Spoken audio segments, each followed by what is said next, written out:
yang kami tangkap. Terakhir kami tangkap satu buah mobil Mitsubishi, terus kemudian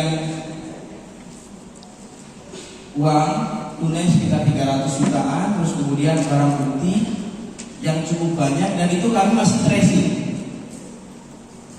Kemungkinan besar akan lebih. Tahun lalu kami mengembalikan negara kurang lebih 22 miliar ke negara.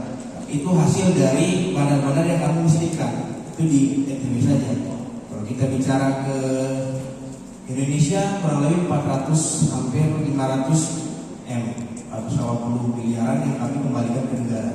Hasil dari tindak pidana pencucian uang. Apa sih itu?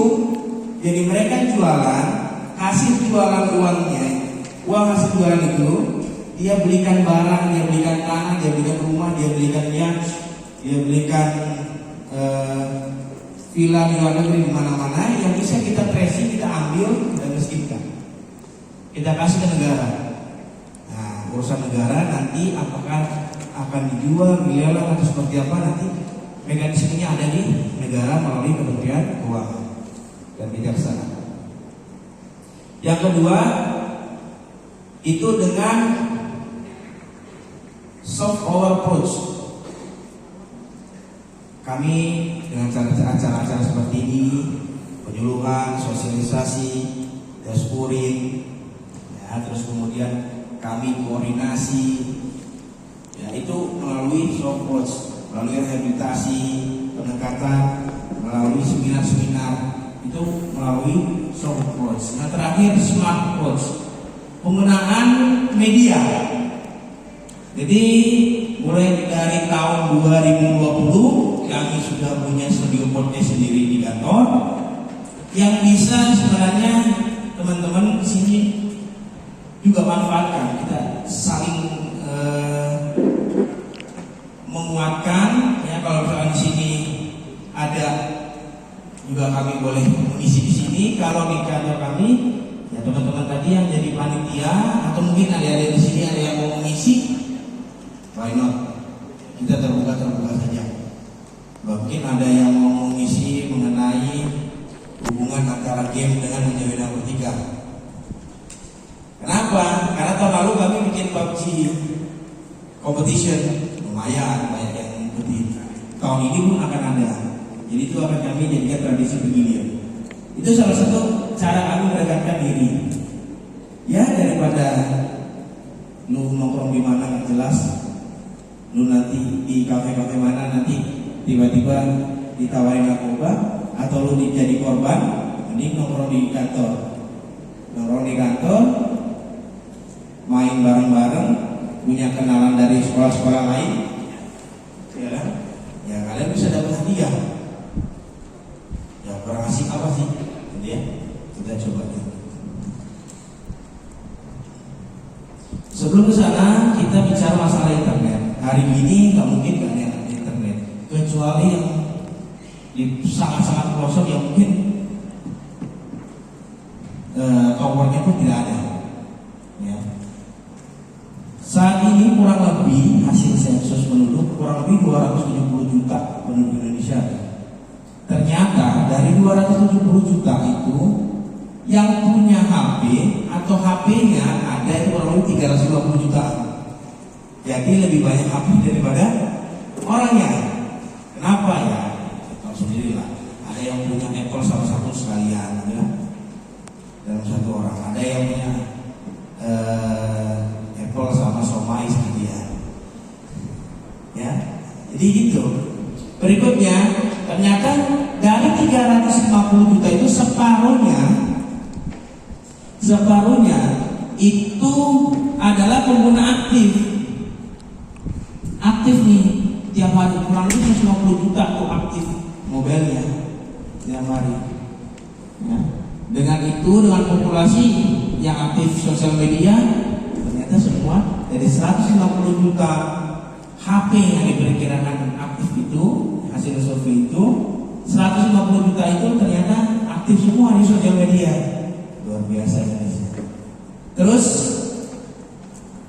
yang menggunakan media untuk akses informasi, dalam hal ini YouTube atau Google atau belajar itu kurang lebih 130 juta. Lumayan ya.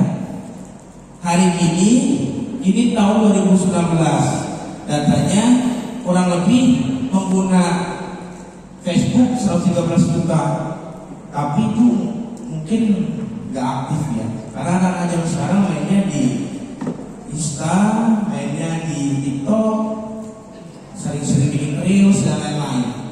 Jadi kemungkinan besar ini sudah bergeser katanya, terutama di Twitter yang semakin mengecil.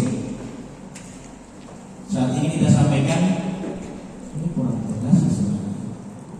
Nanti kalau bisa diambil aja materinya. Saya tanya sekarang, boleh tunjukkan sama saya, apakah ada pekerjaan atau jabatan atau profesi yang tidak terkena dampak dari penyalahgunaan narkoba? Sampai saat ini data kami membuktikan semua sudah ada. Mau sebut guru, ada kata-kata kami tangkap anak ganja. Mau sebut dosen, ada. Ustadz ada. Ustadz nyamuk loh sekiranya, karena salah informasi. Ada. Nggak tahu dibawa kemana gimana. Presiden bukan profesi. Ya. Polisi lumayan oknumnya. BNN ada? Ada. Ngapain mau ngaku? Ada. Kenapa? Karena kami sebelum ngomong keluar kami harus bersih dong. Apa kita buat awak apa dengan Tuhan lah mati sendiri di belakang. Buat apa? Ya. Kami terbuka ada. Itu udah dipecat. Di kami itu ya. Tes urinnya mendadak. Nggak tahu setahun bisa 5 kali, setahun bisa 10 kali, tapi nggak tahu kapan tesnya. Positif melalui proses yang lain-lain. Kalau memang benar-benar berguna, amat. Sudah tamat dikriminalkan. Kita masukkan dia ke meja hijau, ayo penjara sekalian.